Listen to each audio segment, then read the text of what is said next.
Hey guys, tonight we climb dizzying heights to the bell tower, where your job involves heights, ropes, and zero health insurance. You probably won't survive this shift. So, before you get comfortable, take a moment to like the video and subscribe, but only if you genuinely enjoy what I do here. And let me know in the comments where you're tuning in from and what time it is for you. It's always fascinating to see who's joining us from around the world. Now, dim the lights, maybe turn on a fan for that soft background hum, and let's ease into tonight's journey together. You're not sure what woke you. Could have been the icy wind threading through the cracks in the bell tower walls. Could have been the bell itself, groaning like an old god stretching its back. Or maybe it was the pigeon that just pooped on your shoulder again. Either way, your eyes creak open to the soft gray of a medieval morning, and already you regret your life choices. You live in the cathedral tower. Technically, there's a pile of old sacks in a corner of the ringing room where you sleep. If one can call, lying in a hay nest infested with fleas sleeping. The walls are stone, unforgiving. The windows, narrow slits that funnel wind directly into your spleen. On a good day, the draft only numbs half your face. On a bad day, your eyelids freeze shut. The bell above you, affectionately nicknamed the Beast by the last guy who rang it before mysteriously disappearing, is nearly 2 tons of bronze doom suspended by old wood and medieval optimism. It looms above you with all the grace of a bored executioner. And you? You're its very tired servant. You rise, stretching limbs that crackle like ancient parchment, and kick aside a mouse. It was trying to share your straw pillow again. Breakfast is a hunk of yesterday's bread that's gone so stale it could legally be used as a weapon. You gnaw it silently, the sound echoing in the stone chamber like someone chewing gravel in a crypt. Your water skin is half frozen. Delicious. You sit in silence for a moment, listening. Somewhere below, the choir begins chanting morning mass. Their voices drift up like incense, except with more off-key warbling. It's your cue. Matins bell. You reach for the thick hemp rope that dangles like a medieval snake from the rafters. Your palms are already rough, but this rope eats skin for breakfast. You grasp it anyway and begin to pull. First tug, resistance. The bell doesn't want to wake up either. Second tug, your shoulder pops again. Third tug, it moves. A low, ancient groan vibrates the entire tower. You feel it in your teeth. The bell begins its arc, and so do you. See, ringing a medieval cathedral bell isn't just about tugging politely. It's a full-body sport. Your arms, shoulders, back, every muscle works in concert to coax that bell into motion. You jump, pull, duck, and brace, hoping it doesn't swing back fast enough to knock you into next Tuesday or into the graveyard. Conveniently located directly below, the first toll echoes through the town like thunder. A monk flinches in the cloister. A baker drops his dough. Somewhere a dog howls. The bell continues, and so do you, yanking rhythmically, keeping the tempo, counting each swing.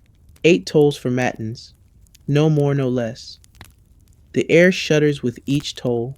Your ears ring in sympathy, like a personal echo chamber of doom.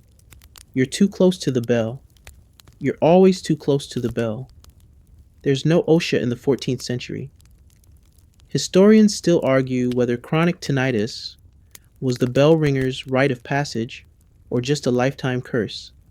When it's over, your arms dangle uselessly at your sides, like noodles that have seen things.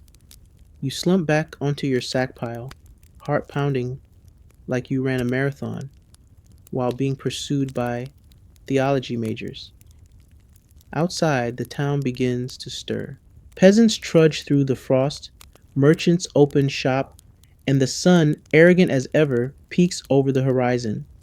None of them know you've already wrestled a literal bell into submission before breakfast. They don't see the blisters, or the bruises, or the dead pigeon you just swept off the ledge with a sigh. And you know what's coming: vespers, compline, a wedding, a funeral, possibly a royal visit if the king's horse doesn't throw a shoe again. Each one means ringing. Each one means stairs, ropes, noise, and the ever looming possibility that today's the day the bell rope snaps and sends you flying like a particularly pious trapeze act. But for now, you sit, you breathe, you nurse your tea, made from old herbs and regret. The bell is silent again, hulking and smug, but it's not done with you, not even close. You sleep above the nave, wake to bird poop and bells, and start your day dangling over stone floors. The first thing you notice, aside from the perpetual draft trying to carve its initials into your kidneys, is the smell. Damp stone, old wood, and a generous bouquet of bat droppings. Medieval cathedrals, for all their stained glass grandeur, were not known for their air circulation, and you're not down in the pews with the velvet cushions and lingering incense. No, you're in the attic of holiness, where the pigeons outnumber the prayers. Your sleeping space is wedged between the belfry's wooden beams and a suspicious pile of cloth that may or may not be hiding a long deceased predecessor. No one's checked. You don't want to be the one who does. By the time you sit up, your knees crack like they're breaking a pact with God. You're already behind. The sacristan is probably glaring at the sundial and muttering about punctuality being next to godliness. But punctuality means one thing for you: a vertical sprint up 200 spiral steps designed by someone who hated legs. You stumble across the creaking planks of your perch, avoiding low-hanging beams with muscle memory alone. The stone beneath your feet is coated in centuries of dust, pigeon residue, and what feels like the powdered regret of bell ringers past.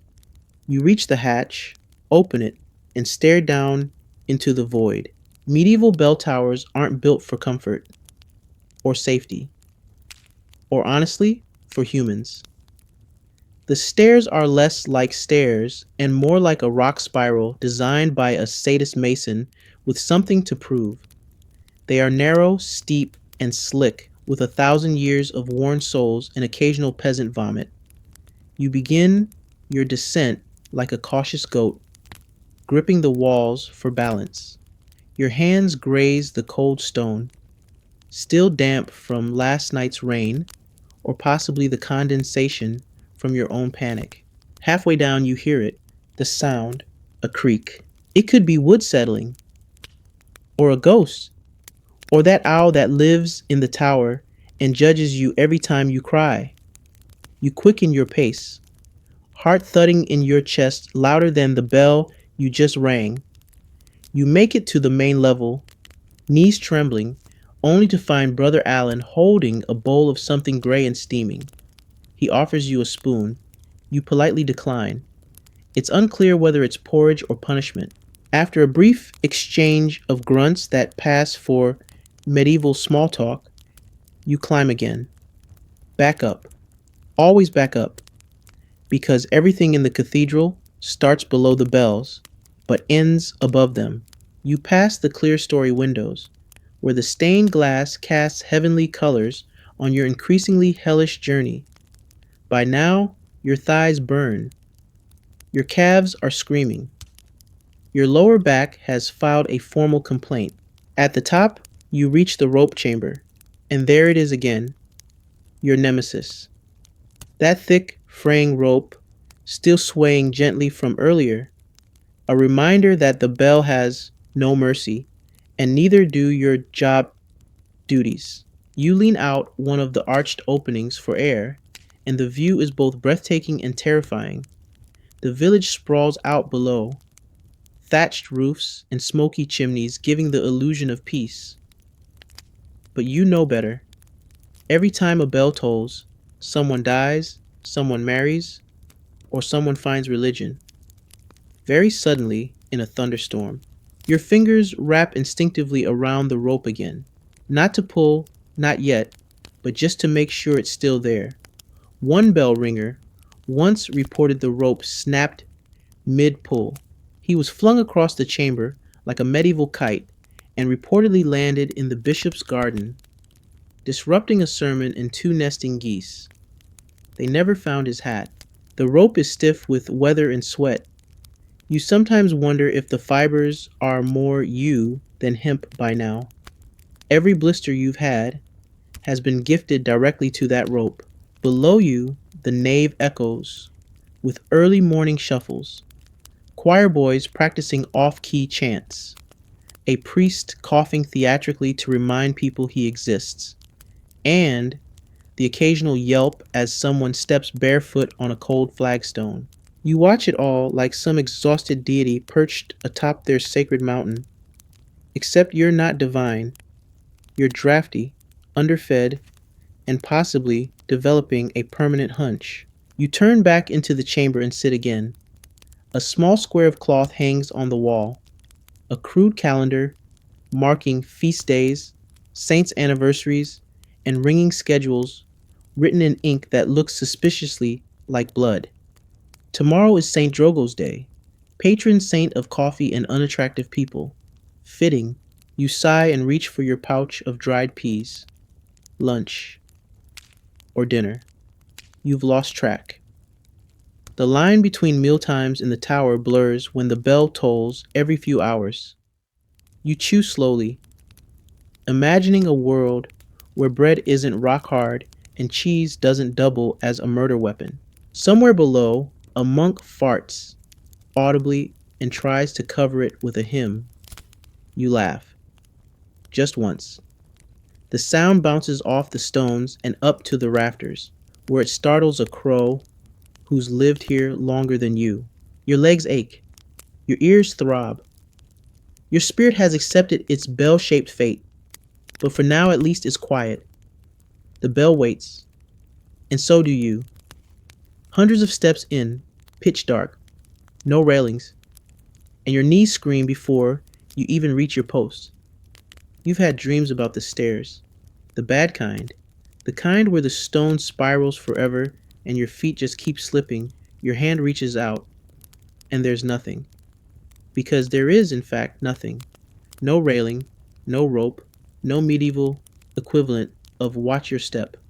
Just cold, curved steps worn slick by centuries of monks, mice, and poor souls like you. You've counted them.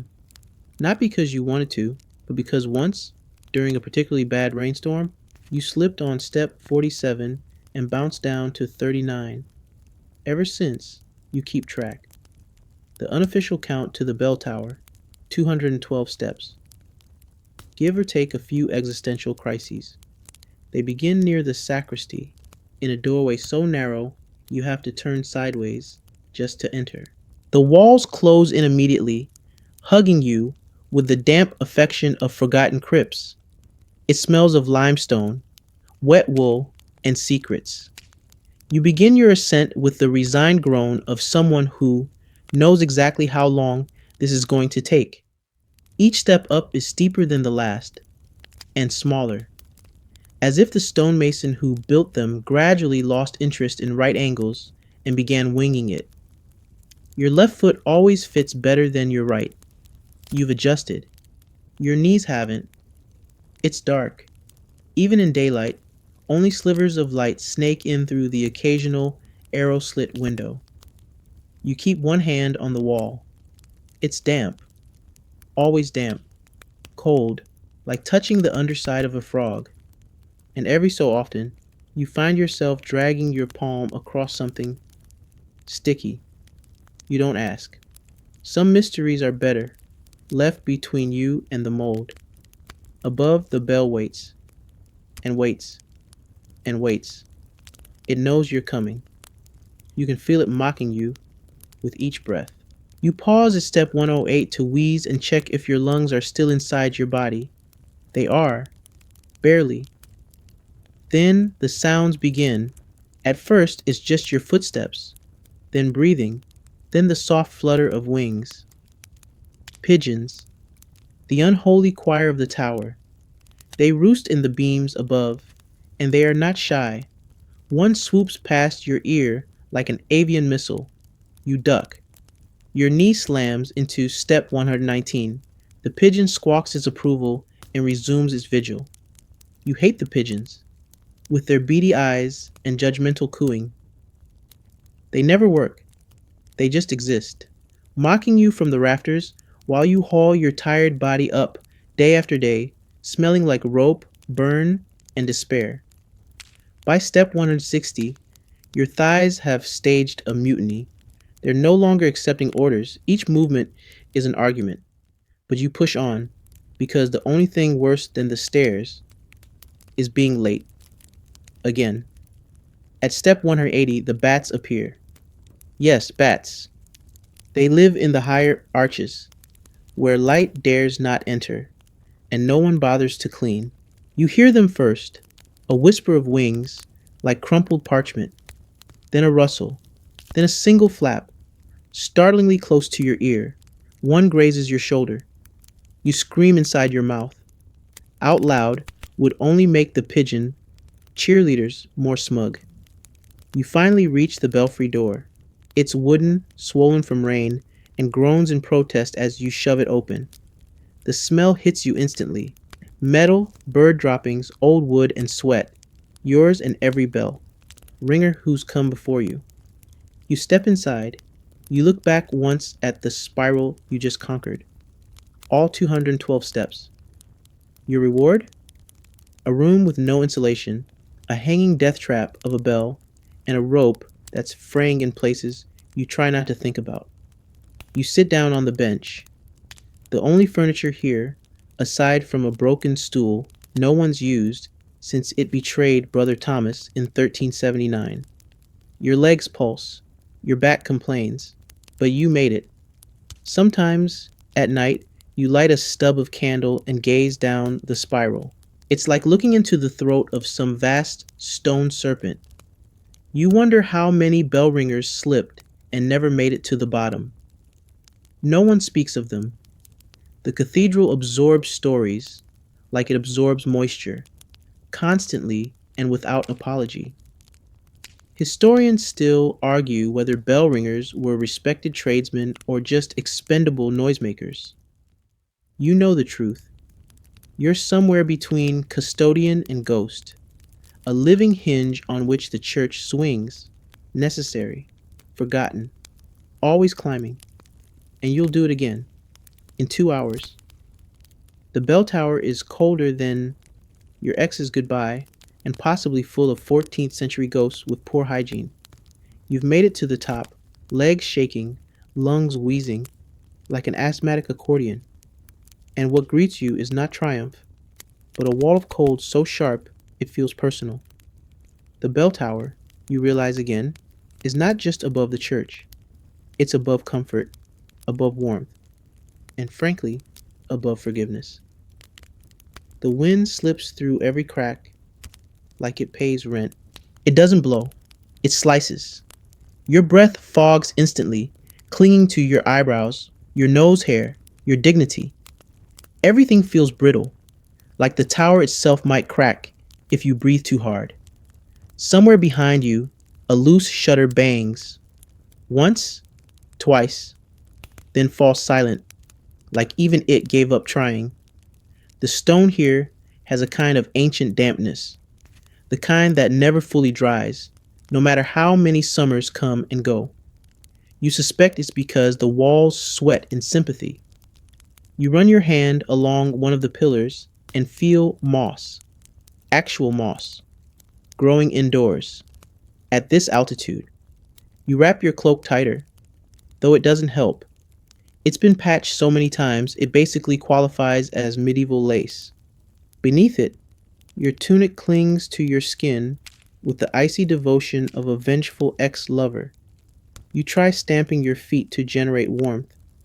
They thud dully against the planks, more sad than spirited. You glance upward toward the bell, the blessed crippler, as you've come to call it. Its bronze sides glisten faintly in the light from the open archways, slick with moisture, heavy with menace. It hasn't rung since morning prayers, but it hums. Not audibly. No, this is something deeper. You feel the bell, always, like a migraine waiting to happen. They say some bells were forged with bits of silver to make the sound purer. Others claim bits of martyrs' bones were added to make them holy. Historians still argue whether those stories are fact or cathedral PR. You suspect it depends on whether the bishop liked drama. Then there's the other matter, the ghosts. You don't believe in them, of course. You're a man of reason, of ropes and resonance. But every now and then, you feel watched. Not in the regular Brother Alfred is checking your bell rhythm again way.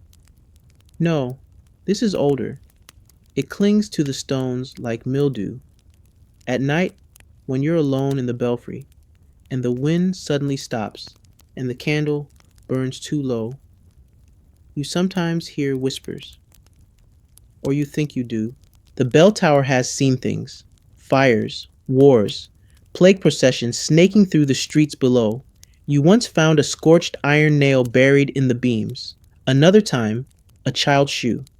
Just one. No explanation. And the shadows in the rafters? Too tall. Too slow. And definitely not pigeons. Even they avoid that one corner near the northern arch. You once asked the sacristan about it.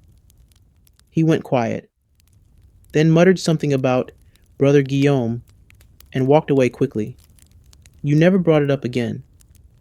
So now you light 2 candles instead of one. You avoid the northern arch after sunset, and you mutter a quick, awkward prayer every time you touch the rope, just in case. The cold, at least, keeps you alert. It's hard to fall asleep when your toes feel like medieval ice pops. You pace sometimes, carefully. The planks creak beneath your feet in a language that says, "One day, friend. One day." But you stay. Because this is the only place that's yours. No one else wants it. The choir sings in heated chapels. The priests argue in candlelit cloisters. The nobles sit in fur-lined pews. But up here, in the belfry, it's just you and the bell, and the wind, and whatever whispers when the wind holds its breath. You once tried bringing a brazier up here, just a small one. You nearly smoked yourself unconscious. Now you make do with layers, the occasional flask of something for medicinal purposes, and the ancient art of resentful shivering. You stare out the open arch again. The town lies below, dark now, save for flickering hearths and the occasional torchlight. The streets are empty. The tavern glows. The stable's lanterns bob gently in the breeze. You're the only one awake above it all, guardian of the hours, keeper of the sound. Somewhere in the distance, a wolf howls. Or maybe it's just a dog with theatrical leanings. Either way, you sigh. The cold presses closer, like it wants to be your new roommate. You pull your hood lower and wait for the next toll. Midnight is coming, and the bell will not ring itself. Pulling a half-ton bell isn't poetic. It's tendon snapping, shoulder popping misery. You'd think ringing a bell would be straightforward. You pull a rope, it makes a sound, and angels smile somewhere. But no, not in this life. Not in this tower. Not with this bell. The thing is enormous. Taller than you, heavier than your regrets. Cast in bronze, rimmed with decorative Latin inscriptions, and probably cursed. It hangs in the center of the belfry, like a smug beast, motionless until disturbed, content in its massiveness. Until you come along.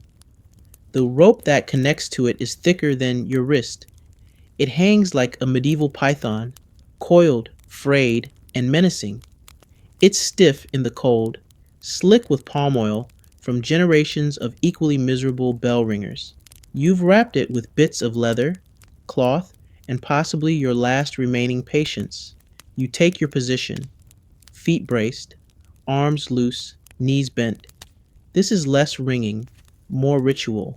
There's a rhythm to it, a violent dance where the bell doesn't want to participate, and you have to convince it otherwise.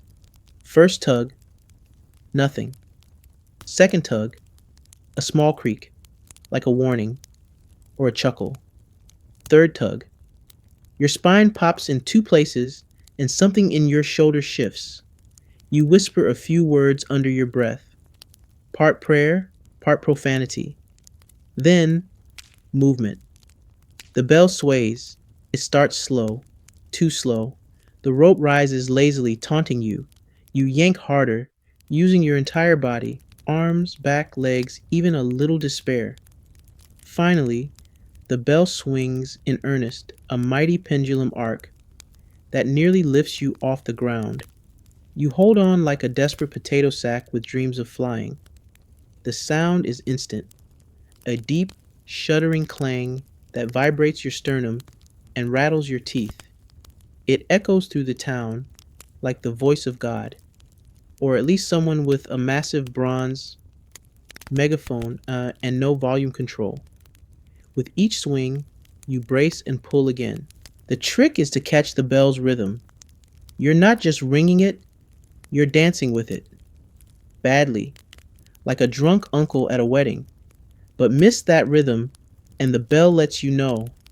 One mistimed yank, and the rope will whip back around, bite your hands, or worse, snap you up into the rafters like a fleshy marionette. It's happened. Rumor has it that Brother Sebastian once swung so hard he ended up hanging by his ankle, shrieking like a soprano until the vicar cut him down with garden shears. This job doesn't come with gloves or warnings. You learn by doing or by nearly dying. And the physical toll? It adds up. Your shoulders feel like medieval stew. Your palms are covered in calluses that resemble continents. You once developed a blister that had its own postal code. Your back aches in new and fascinating places, and your left elbow makes a clicking sound when you pray. You pause after the final toll. Sweat pours down your neck. Your tunic is damp, and not in a poetic, misty field kind of way, more in the someone just boiled me and forgot to season sense. You lean against the wall, panting. The bell swings slowly, then stills, like a sleepy dragon settling back onto its perch. You glare at it. It doesn't care. You are merely the latest in a long line of mortals tasked with making it sing. There's no harness, no winch, no fancy pulley system, just gravity, hope, and the ever-present threat of dislocation. Historians still debate whether medieval cathedrals were designed to inspire awe or to quietly torture their staff. The bell tower certainly leans toward the latter. You once asked if there was a better way, a system, a counterweight, a second ringer to help. The sacristan laughed so hard he inhaled a candlefly and had to excuse himself. No, it's just you. One human. One rope. One bell that probably hates you. And don't even get started on weather conditions. On a dry day, the bell is stubborn. On a wet day, it's actively homicidal. The wood swells, the rope slips, and the floor becomes a skating rink. You once rang the bell during a sleet storm and spent the rest of the hour face down in a puddle, contemplating your life choices while pigeons judged you from above. Despite it all, you keep going because the bell must ring for morning mass, for evening prayers, for burials, baptisms, and bad omens. Each pull is tradition, each swing is history, each bruise a medieval merit badge. And when it finally falls silent, when the echoes fade and your muscles stop twitching, there's a brief moment a heartbeat of stillness, where you feel oddly powerful. Then your shoulder spasms again, and you remember you still have compline in 3 hours. You must ring for matins, vespers, and spontaneous royal funerals, sometimes all in the same day. There is no schedule. Well, technically, there is. A little wax stained parchment pinned to a crooked beam downstairs, lovingly scribbled by someone who clearly hates you. It lists the canonical hours: matins, lauds, prime, terce, sext, none, vespers, and compline. But surprise, that's just the bare minimum. You're not just ringing bells for prayer times. No, no. You're the medieval version of a live notification system without the option to turn on Do Not Disturb. Did a nobleman die? You ring. Did the bishop sneeze dramatically during Mass? You ring. Did a saint's finger relic get temporarily misplaced, then triumphantly rediscovered? Guess what? You ring. The bell isn't a musical instrument. It's a mouthpiece for every whim of the church and the ruling class. Sometimes both. And they are not shy about using it. Take yesterday, for example. You rang for dawn prayers at matins, roughly 4 a.m., give or take a rooster. Then you rang again at terce for a spontaneous sermon about humility delivered by the least humble abbot in France. Then, as you were halfway into your barely edible lunch, consisting of gray porridge and dried apples that could double as coasters, you got summoned to ring again. A local noble had choked on a roasted quail, declared it a divine vision, survived, and demanded bells in celebration. Then evening vespers, then a late night toll because the baker's barn caught fire and someone decided the bell was a good way to summon help, which it is. Assuming help enjoys being deafened while half asleep.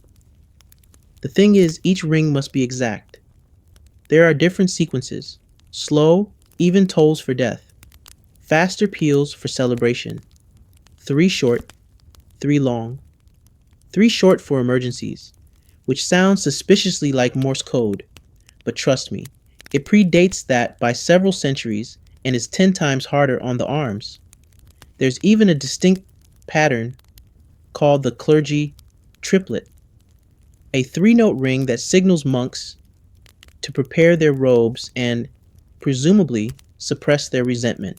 Get the sequence wrong, and suddenly, you're the reason half the abbey showed up in sackcloth when it was supposed to be velvet vestments. One time, you rang 4 chimes instead of 3 for the archbishop's visit. He arrived in a fury, convinced someone had died, which in a way was true. Your sense of job security certainly did, and no one ever tells you ahead of time. No couriers, no official notes, just a novice bursting through the stairwell like a sweaty oracle yelling, "The bishop's horse has returned. Ring now," and then disappearing in a puff of incense. You keep a piece of charcoal nearby and scrawl reminders on the tower walls. They're barely legible. 3 for fire, 5 for coronation. Don't ring during eclipse. That last one was added after a mishap involving panic, darkness, and 3 fainting nuns. Historians still debate whether bell ringing was an honor or a punishment. You have opinions, strong ones, but no time to write them down because someone is already hurrying up the tower again, panting, emergency funeral, someone very rich. So you grab the rope again, sore from mourning, half blind from the wind, and you toll the bell. Slow, solemn, each chime echoing through stone walls and into the open sky. Somewhere down below, a black draped procession begins to move. People pause, hats are removed, the town exhales, and you're up here, arms aching, thinking only one thing: please don't schedule a wedding after this. Of course they do. 2 hours later, the bells are pealing in joyful chaos. You ring in celebration. for the same people who sobbed their way through the earlier funeral. The contrast is jarring, but no one asks how you feel about it. In fact, the only time you get a break is if someone forgets to send a message up, which isn't often. Medieval messengers may be slow, but guilt travels fast in a cathedral. Miss one toll, and suddenly every monk, nun, and stable hand knows your name, and not in the good way. One winter, you caught a fever, couldn't lift your arm, still had to ring. A novice offered to help, but he tangled himself in the rope and accidentally rang the bells in a rhythm that translated to, "The end is nigh." Half the town went into a panic. Bread prices spiked. A pig was sacrificed. Lesson learned, only you ring. Sick, sore, starving, doesn't matter. You ring. And just as you collapse back into your corner, clutching a steaming cloth to your shoulder, someone calls up from below. "We've added a second mass tonight. For the harvest. Bring joy." Of course, because your life isn't marked by hours or seasons. It's marked by how many times you've hauled that cursed rope through space. And joy? Well, you'll ring for it. Whether or not you feel it, you eat, sleep, and age 10 years faster beside a metal monster that clangs every 3 hours.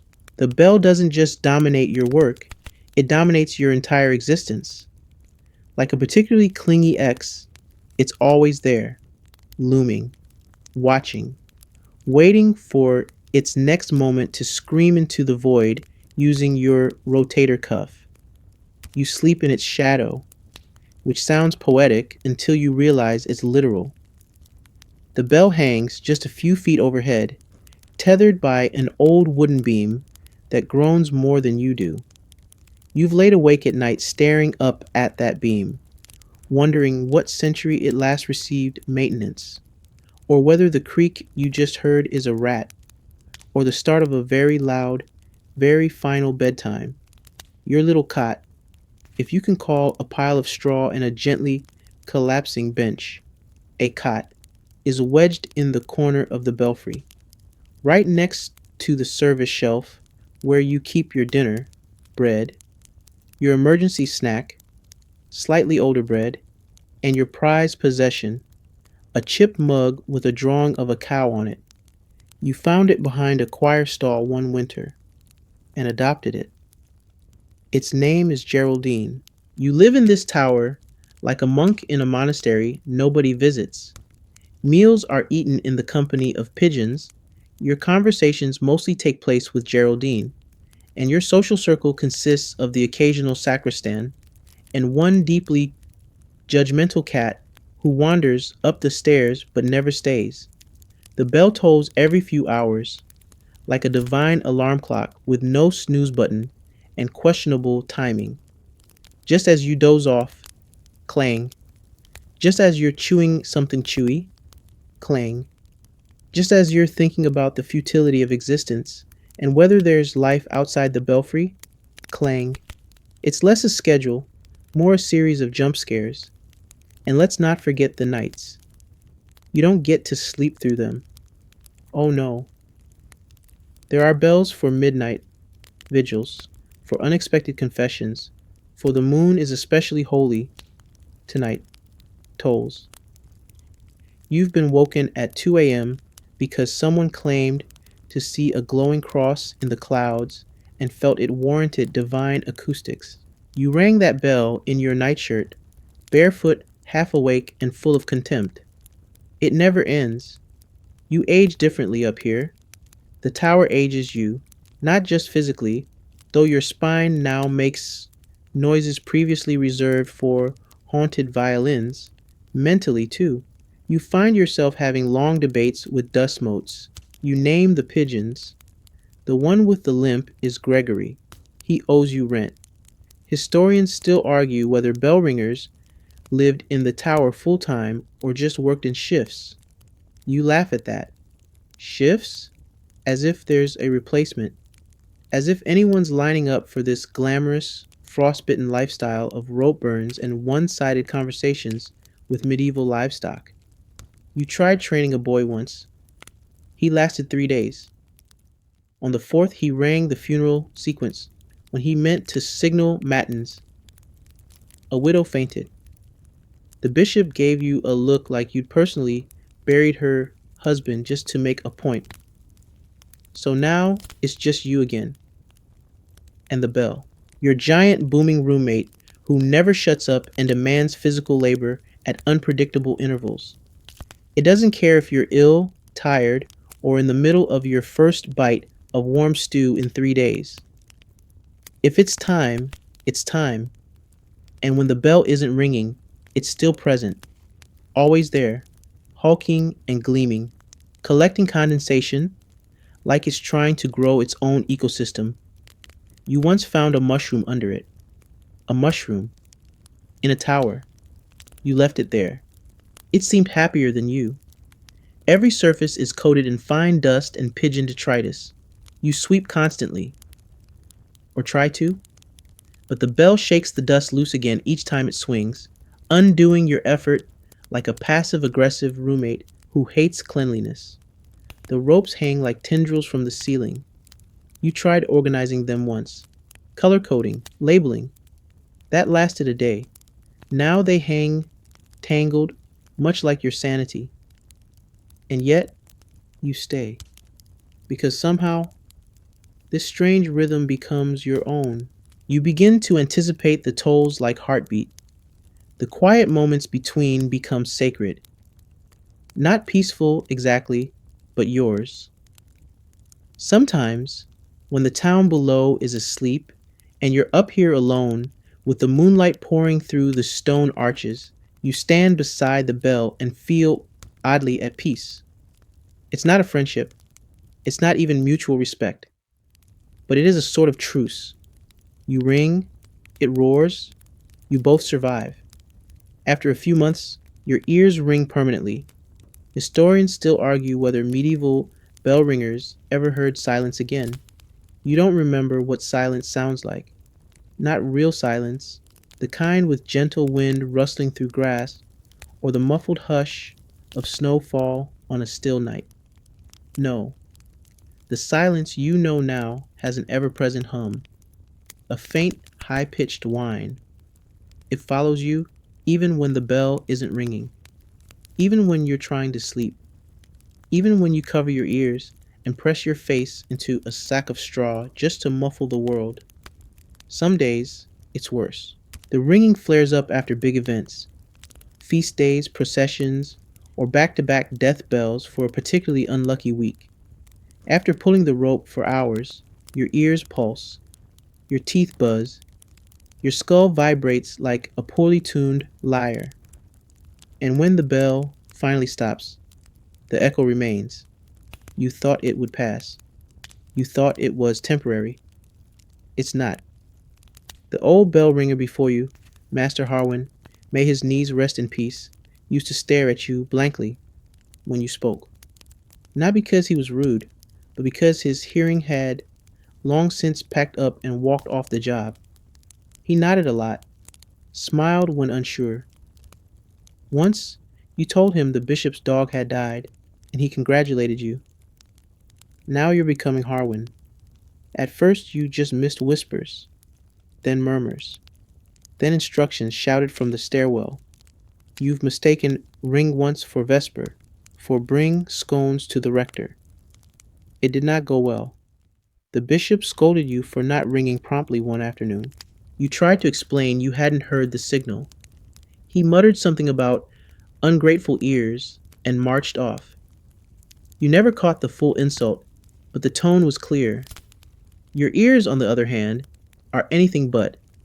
You've tried stuffing them with cloth. Didn't help. The vibrations go through your bones. You're not listening with ears anymore. You're feeling the sound, deep in your ribs, your molars, your spine. It's like the bell is part of your anatomy now. A second heartbeat made of bronze and bad luck. There's no cure, no herbal tea, no holy oil. One monk suggested fasting. Another whispered that you might be possessed by oral demons. You nodded politely and considered throwing him off the belfry. Historians still debate whether any medieval bell ringers retained full hearing into old age. Some claim yes, citing church records of elderly ringers who lived into their 60s. Others argue those records were written by scribes too polite to mention the man in the tower had been shouting at clouds for 20 years. You once visited a nearby abbey where the bell had cracked. It couldn't ring anymore. The ringer, an older woman with hands like bark and a back shaped like a question mark, looked 10 years younger than you. Her face was calm, her eyes soft. You stared at her in quiet jealousy.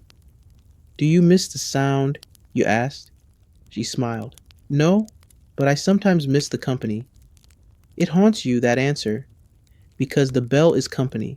Loud, overbearing, unforgiving company, but also constant, predictable. It rings, and the world responds. People stop, pray, marry, mourn, and you're part of that rhythm, even if it's costing you your hearing. You've begun lip reading without realizing it. You read expressions now, the way the sacristan's brows twitch when he's annoyed, the angle of a monk's shoulders when he's about to ask a favor. The exaggerated hand signals from the street when someone needs the noonday toll. Sometimes you ring the bell too hard, too long, just to hear something else. Anything to drown out the ghost hum that's always inside your head. It doesn't help. If anything, it makes it worse. But it's something to do.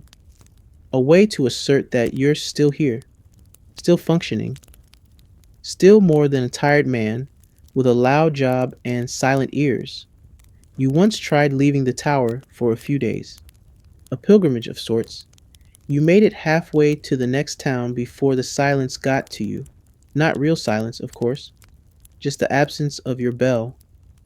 You felt hollow, unanchored, like you'd forgotten how to walk without the echo of bronze behind you. So you came back, climbed the stairs, touched the rope. The bell rang, and so did your ears. And somehow, that felt right. The tower is also a pigeon sanctuary. You mop more bird droppings than sweat. You never signed up to be a zookeeper. Yet here you are, lord and janitor of the Church of St. Basil the Belligerent, cohabiting with approximately 6 dozen winged squatters who contribute nothing but noise, filth, and judgmental stares. The pigeons came with the tower. No one remembers a time when they weren't here. They've nested in every nook, every beam, every unfortunate crevice not already occupied by mold or existential dread. They rule the belfry like tiny feathery landlords, and you, paying no rent, emitting odd smells, constantly tugging ropes, are clearly the unwanted tenant. They wake up before you. They flutter, flap, coo, and argue about territory like feathery street philosophers. One particularly bold fellow, whom you've named Saint Beakface the Unmerciful, has claimed the northern arch as his domain. He screams at you every time you pass, which is often, since the main rope hangs right beneath it. You've tried reasoning with him. You even brought breadcrumbs once as a peace offering. Peace? He responded by pooping directly into your bowl of stew. Every morning, before the first bell, you sweep. Or, more accurately, you attempt to sweep. Because pigeon droppings are not merely surface level inconveniences. They seep, they crust, they become one with the ancient wood of the tower floor. You scrape it up with a broom so old it qualifies as an artifact, muttering threats that would make the Virgin Mary blush. And still they come. They nest in your spare robes. They line their homes with bits of your blanket. One bold pair once tried to raise a chick inside your only pair of winter boots. You didn't discover this until you tried putting them on and received a shrieking beak to the ankle. You've tried blocking the windows with cloth. They pecked through it. You tried bells. Not your bell, of course. Smaller ones, hung like wind chimes. They ignored them. Someone once suggested a cat. You got a kitten from a passing merchant and named it Vespers. It promptly fell asleep in the sunbeam and made friends with the pigeons. Traitor. Now the cat lives up here too. It naps. It stretches. It occasionally slaps feathers in a vague attempt at authority, but never actually catches anything. You suspect the pigeons pay it off in crumbs. Meanwhile, you clean. You sweep feathers. You mop droppings. You shake your bedding out the window, like it might do something useful. You've even started wearing a hood, not for the cold, but as a preventative measure against airborne guano. And yet, despite the mess, the noise, and the constant risk of aerial defilement, you've started to accept them. In a way, they're your community now. Your oddly shaped, ungrateful, beady-eyed coworkers. You watch them during quiet hours. They preen. They court. They chase each other through beams of light. Their wings flashing like bits of stained glass come to life. There's a certain rhythm to their lives. Simple, focused, loud, a bit like yours. Historians still argue whether pigeons were welcome in medieval towers or just tolerated nuisances. The answer is both. They bring droppings, yes, but they also bring life. Their constant fluttering is a heartbeat of its own. When the tower is silent, when the bell isn't ringing and the wind has stilled, it's the pigeons who remind you the world's still turning. You've even learned to predict weather by them. When they huddle low, rain is coming. When they vanish all at once, someone's probably climbing the stairs with bad news. Sometimes, in the early morning fog, when you're standing by the archway and looking out over the sleeping town, a pigeon will land on your shoulder, just for a moment. Warm, weighty, present. Then it poops and flies off. Still, for that brief second, you weren't entirely alone. You don't just ring bells, you signal God's time. One mistake and everyone's mass is late. Again. The bell isn't merely a loud noise. It's a divine broadcast, a sonic decree from heaven to earth. You are the hand that sends God's time rippling through the town, morning prayers, noon services, evening vespers, all marching to your rope's tug. And if you mess up, well, you're messing with the very fabric of holiness. Mass starts on time, or so they expect. The parishioners file in, the monks shuffle their robes, and the priest adjusts his collar, all waiting for your signal. That resonant clang that says, "Gather, the sacred hour approaches." Miss it by a minute, and you'll hear about it. From the bishop, from the sacristan, from the old widow in pew 6 who never misses a chance to wag a finger. One ringing too early? You've disrupted a sermon's flow, and now the choir's off pitch.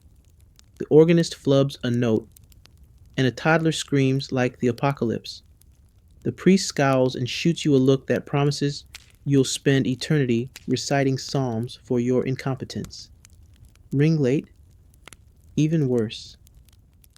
The faithful grumble. The monks whisper. The baker's son is late for his apprenticeship. The entire town feels the cosmic ripple, and it starts with you, ringing the bell too late. Again. Your job is precision wrapped in heavy chains. The difference between glory and disgrace is a few seconds, a rhythm perfect enough to summon angels, or at least a less irritated congregation. This pressure isn't just about schedules, it's spiritual responsibility. The bell is a voice of God made tangible, a warning to sinners, a call to repentance, a heartbeat for the community's faith. Your hands pull that rope with reverence because you know that every clang echoes in souls, not just ears. Some days, the task feels impossible. The rope tangles. Your hands slip on damp fibers. Your muscles burn.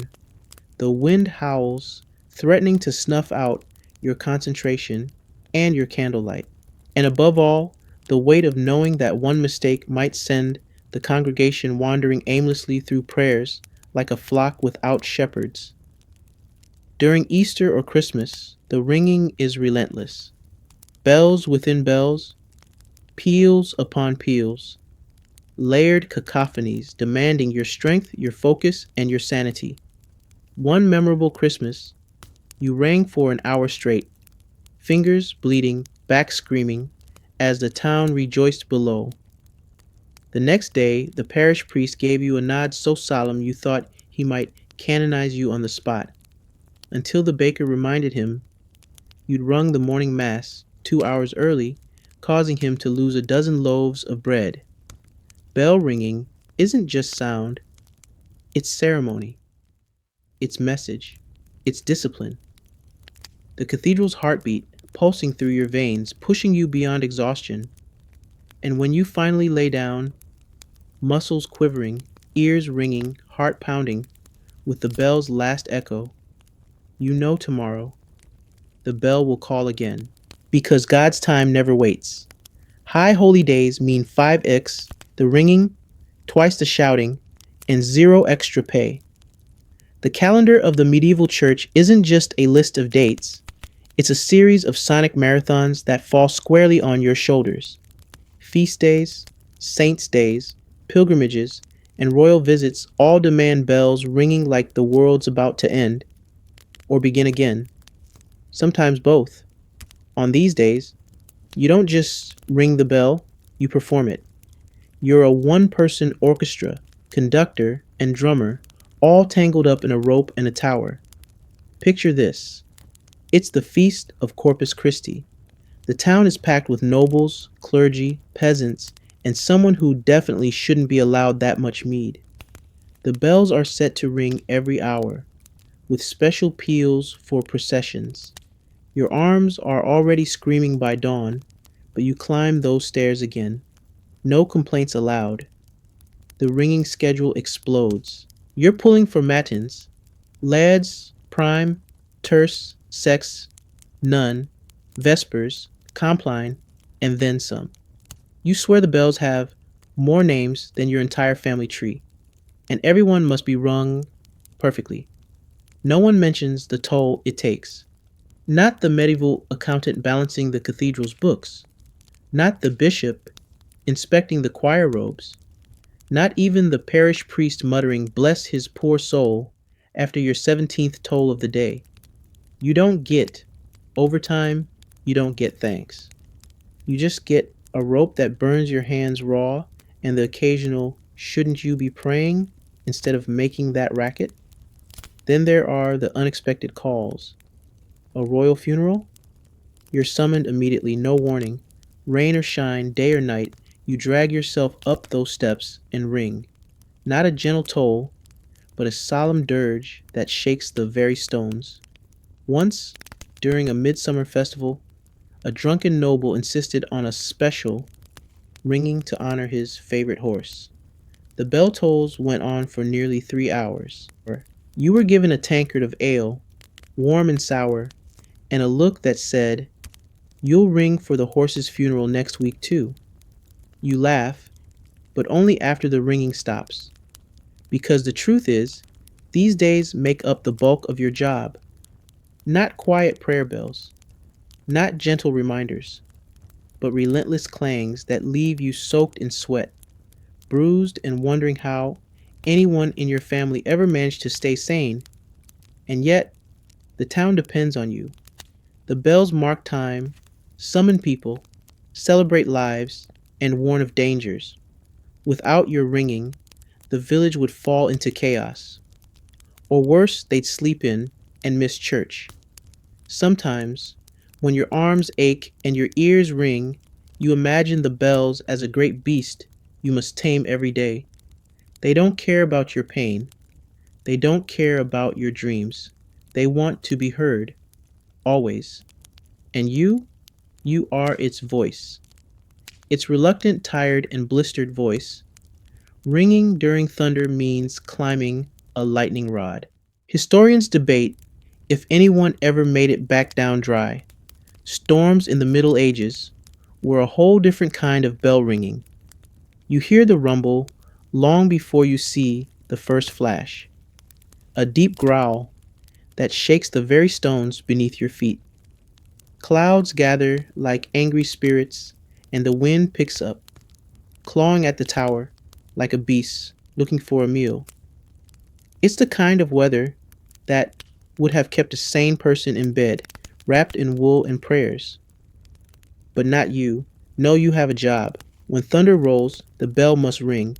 It's a warning, a signal, a sacred call to protect the town and beg for mercy. The rope is your lifeline, and the storm is your enemy. You climb the tower, the wind howling through every crack, tearing at your cloak like it's trying to rip your very soul apart. Lightning flashes, sharp and bright, illuminating the narrow stairs that you've memorized with every painful step. You reach the belfry, hands numb but steady. The bell is waiting, ominous and massive, like a slumbering titan. Then the rain starts. Cold and relentless, it soaks through your tunic and seeps into your bones. The wooden floorboards become slick. Your boots squelch with water. The lightning rods, the very metal spikes meant to protect the tower, seem to mock you, gleaming like the fangs of a predator. Historians still argue whether bell ringers during storms took special precautions or if they just prayed harder. You're convinced it was mostly the latter. One slip here means a fall from dizzying heights. One lightning strike means a trip to the afterlife faster than any bell toll could announce. And one wrong move means you're a wet, shivering spectacle for the whole town to gawk at. You wrap your fingers around the rope, pulling with all your might. The bell roars to life, its clang echoing over the storm like a challenge to the gods. The wind tries to drown it out. The rain tries to freeze your blood. But the bell rings, and so do you. After what feels like an eternity, the storm passes. You're soaked, shivering, and halfway to hypothermia, but the bell has done its job. You descend the stairs cautiously, your muscles screaming in protest.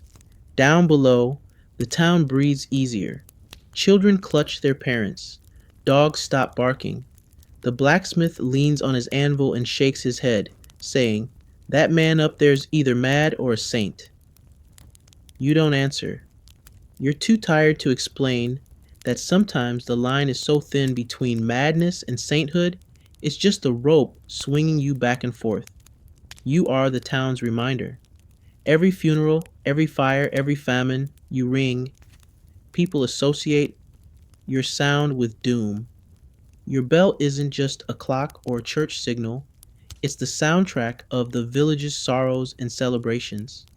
When it tolls slowly, each heavy clang feels like a heartbeat slowing down, a breath held too long. People hear it and think of the dead, of mourning cloaks, of candlelit vigils. You've rung for funerals you didn't even know were happening until the messenger showed up, breathless and grim-faced, yelling down the spiral stairwell, "Lord Mathis has passed." Then the long, slow toll, a signal so somber it feels like the sky itself is weeping. In that moment, the whole town stops. Work halts. Dogs cease barking. Children peer out of windows with wide eyes. The bell rings over fields, over market stalls, over thatched roofs. It is the voice of loss. But it's not just funerals. When the village catches fire, the bell is your emergency siren. You pull with frantic urgency, knowing every second counts. Flames licking the sky. Smoke thick enough to choke angels. People scrambling, shouting, throwing buckets of water that might as well be tears. You ring a desperate alarm that echoes off the hills, calling neighbors to arms or buckets.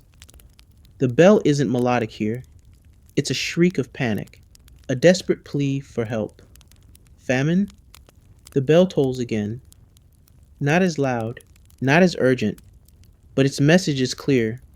Prepare, pray, endure. You've rung it for seasons of shortage when fields lay barren and bellies rumbled louder than the beast itself. The villagers hear your bell and know something is wrong.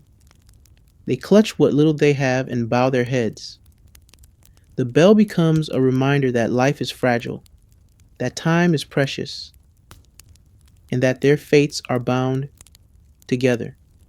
You've lost count of how many times you've rung for sorrow, how many nights you've spent dripping sweat and tears up here, hearing the bell's deep voice call out over a world too heavy for words.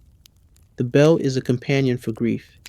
It carries the weight of loss with you. You think about the faces below, the loved ones, the neighbors, the friends who will never hear the bell again, and yet you ring, because in that ringing, there is also hope. Hope that the dead are remembered, that the living endure, that the community stays whole. People associate your sound with doom, but also with resilience, with faith. You pull the rope again, the heavy bronze singing its mournful song, and somewhere in the town a widow weeps quietly, knowing you share her sorrow in each toll. Rust, rope, rot, and collapsing beams, you fix it or fall with it. No one trained you for this. The tower isn't just a ringing chamber, it's a slow, creaking beast that demands constant attention. Maintenance is as much a part of your job as hauling the bell rope or ascending the dreaded spiral staircase. The wooden beams groan under centuries of weight. Cracks spiderweb through stone blocks. Ropes fray and snap without warning. One day, you'll find a patch of rot so deep you swear the tower's trying to swallow itself. There's no manual for this, no apprentice guide to belfry upkeep. You learn by trial, error, and sometimes sheer luck. You carry a toolkit of basic necessities: hammers, nails, tar, and buckets of pitch. You patch leaks with whatever sticky substances you can find: animal fat, resin, bits of cloth soaked in who knows what. One time, you climbed up to secure a particularly shaky beam and ended up wedged between two timbers like a medieval trapeze artist who forgot the net. Your fingers gripped splinters, your knees screamed, and your prayers became urgent negotiations with the heavens. There's also the bell rope itself. It's not just a thick cord, it's a lifeline. And it ages like you do, rougher, frayed, less trustworthy. You keep a stash of spare ropes, though finding good hemp is as hard as finding a quiet moment in the tower. Every season, you inspect the ropes, you check knots, you test tension. A single snap during a toll could mean disaster. There are tales, gruesome ones, of bell ringers plummeting to their deaths when ropes failed mid-ring. You don't want to be one of those stories. You patch the beams with moss and tar, sometimes propping up the floorboards with bits of stone. You're the unofficial carpenter, roofer, and mason, and if you shirk this duty, well, the tower lets you know.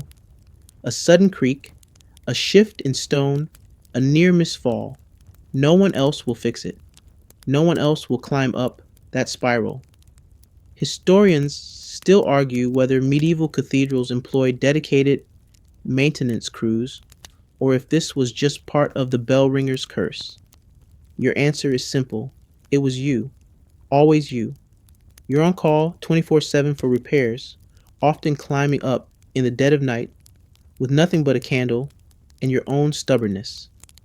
It's not glamorous. It's not safe, but it's necessary because the cathedral must stand. The bells must ring, and you must survive. And when you're not fixing beams or tightening ropes, you're cleaning. Pigeon droppings, dust, old cobwebs. A Sisyphean task. You sweep, mop, and scrub. The dust returns, the droppings return, the work never ends. But the cathedral is your home, your prison, your kingdom. You fix it or you fall with it. And some days, that's the only choice you have. Some bells toll in the dead of night. You stumble up half asleep, greeted by bats and existential dread. The cathedral doesn't sleep. Neither do you. There are times, holy vigils, unexpected deaths, urgent warnings, when the bell demands a midnight toll. You don't get a warm bed or gentle alarm. You get the cold stone stare, the pitch black spiral, and a rope that feels like it's wrapped around your soul. You wake, startled, breath caught like a fish out of water. The candle stub beside your sack is just embers now, barely enough light to see your own trembling hands. You gather yourself, swearing softly, and begin the climb. The tower at night is a different beast. The cold is sharper, more unforgiving. The shadows lengthen and deepen. The pigeons are replaced by bats, small, silent predators flitting through the rafters. One brushes past your face like a ghost, and you nearly fall backward. Your every step echoes off stone, a lonely percussion for a haunted dance. You wonder if the ghosts you've heard about are awake, watching, waiting. You try not to think about it. You focus on the rope.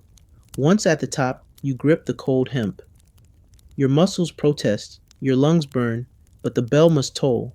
The sound breaks the night silence like a thunderclap. Down below, windows flash with candlelight. Doors creak open as people check on neighbors, listen for news, whisper prayers. The bell is the midnight sentinel, a reminder that even in darkness, the town is alive and vulnerable. You ring for an hour, slow, deliberate tolls that weigh heavily on your arms and your heart. You lose track of time, your eyes sting, your ears buzz. When finished, you sit on the cold floor, candle guttering, wrapped in your cloak. The bats return, circling like spectral companions. You don't mind. They're less demanding than the bell. You wait for the sun. You wait for silence. You wait for the moment you can climb back down and pretend this wasn't your life. But the bell will call again, and you will answer. Chiropractors don't exist. You carry your spine in segments for the rest of your short life. By now, your body is a testament to medieval resilience or stubbornness. You've ascended the spiral stairs so many times, your legs have forgotten how to feel normal. Your back aches with the weight of years spent bending, pulling, climbing, and holding on for dear life. There are no breaks, no stretching routines, no ergonomic advice, just stone steps, heavy ropes, and a bell that never rests. Your spine has developed a permanent curve, part hunchback, part war wound, earned not on battlefields but in the lonely cathedral tower. You joke that if your skeleton could talk, it would file a formal complaint. You carry your own aches like badges of honor, but they're also relentless reminders. Each morning you wake with new pains, old injuries that never healed, fingers numb from rope burns, knees that pop in rhythm with the bells. You've tried simple remedies, herbal salves, cold baths, prayer. Nothing lasts. Your muscles scream from the constant strain. Your joints protest every movement. You limp when you walk, favoring your left side because it's always been that way. There's no doctor for you. The local healer has enough problems with peasants and knights, and besides, no one understands bell ringer pain. It's a special kind of suffering, one that echoes in your bones and rings in your ears. Your hands tremble when you grip the rope too tightly. Your shoulders lock in protest. Sometimes, in the quiet moments, you think about giving up, about descending the tower for the last time and never climbing again. But then the bell calls, and you answer. Your body may betray you, but your duty doesn't.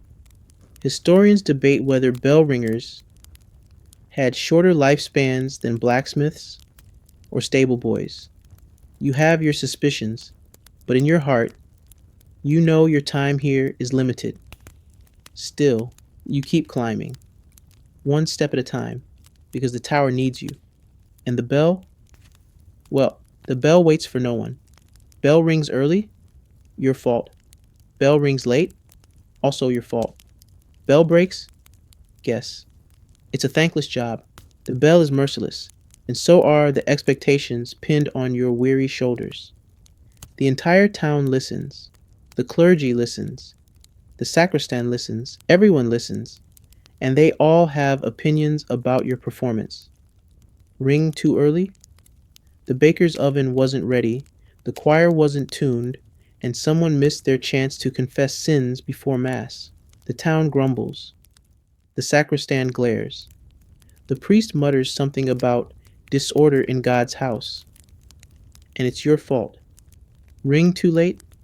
You're a slacker, a blasphemer, a distraction. People shuffle in late, the sermon's interrupted, and the Sunday ritual feels off kilter. You catch the silent judgment as you stagger down the spiral stairs, the echo of your failure chasing you like a spectral hound. If the bell breaks, well, that's a crisis. The cathedral grinds to a halt, or at least the audible part. The bishop demands answers. The townsfolk mutter curses under their breath.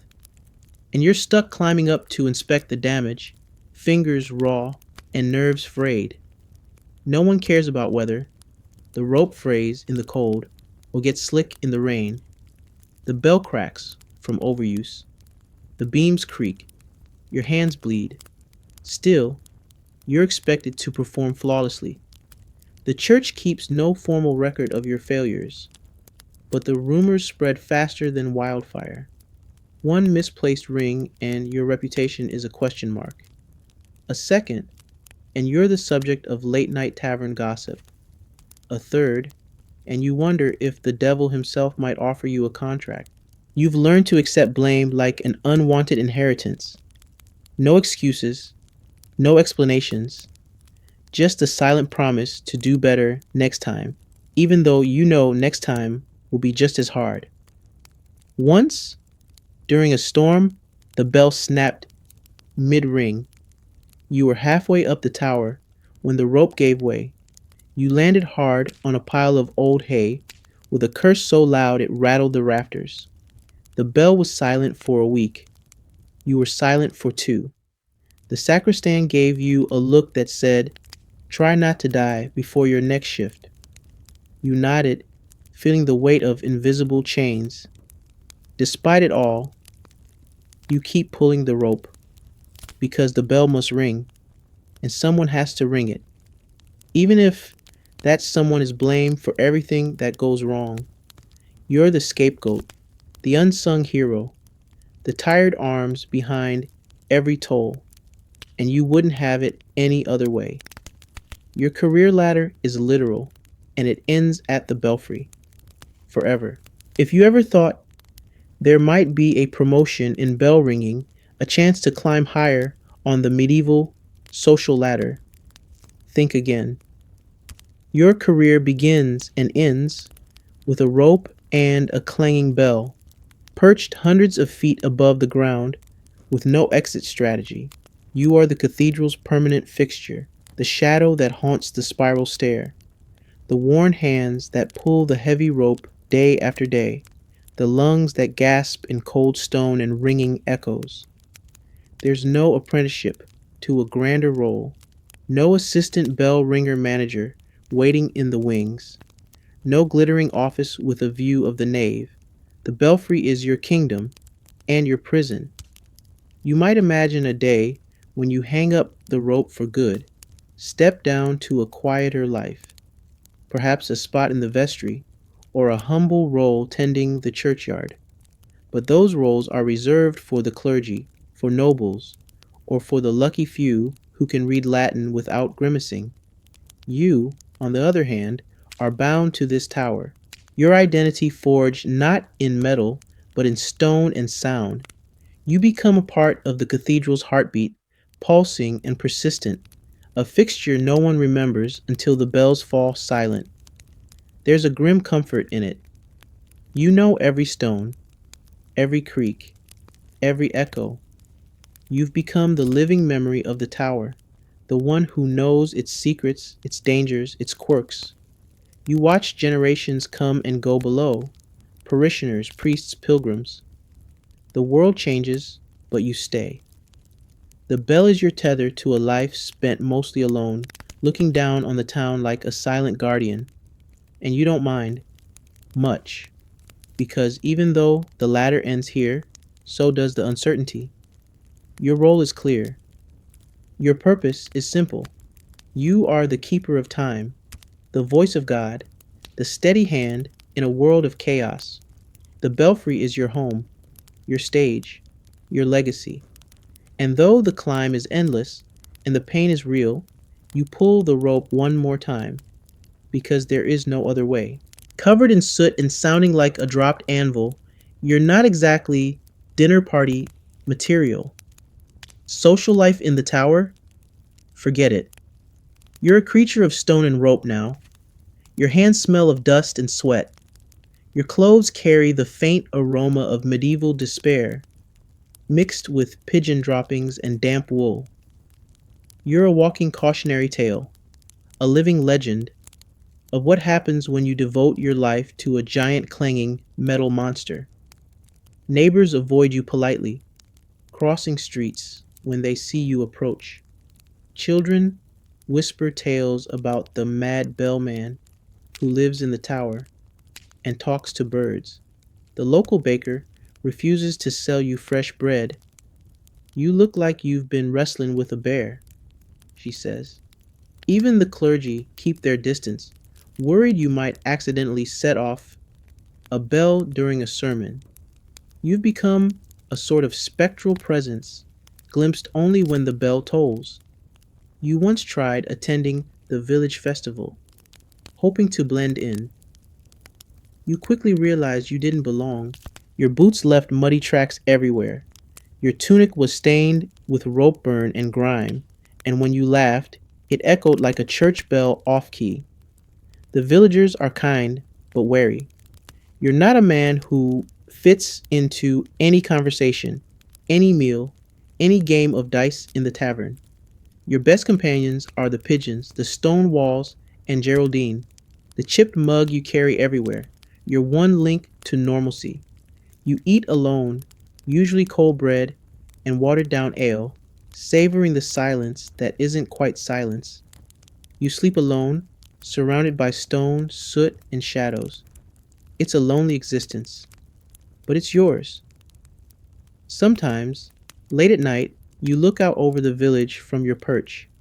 The streets quiet, the windows dark, the fires dying down. You feel the weight of your solitude, but you also feel pride, because when the town sleeps, when all is still, it's your bell that keeps time, your bell that holds the day together, your bell that tells the story of every soul below. And you, tired and soot streaked, are the silent heartbeat of it all. Rain, war, plague, you pull that rope with numb fingers and ringing ears because someone must. You've survived storms that turned the tower into a shaking nightmare, wars that left the town's streets stained with fear, and plagues that thinned the congregation to ghostly echoes. Through it all, the bell has rung, sometimes triumphant, often mournful, always relentless. Your fingers are numb from cold and rope burns, your ears still ringing from endless tolls that never seem to stop. Your muscles ache in places you didn't know existed. Your back is a landscape of pain and exhaustion, but you keep pulling, because if you don't, who will? The bell is more than bronze and wood. It's a voice calling the faithful to prayer, a siren warning of danger, a chorus marking life's milestones. When the plague swept through, you rang the death bells so often that your voice joined their chorus of sorrow. You heard the cries from below and knew the bell's toll was both lament and warning.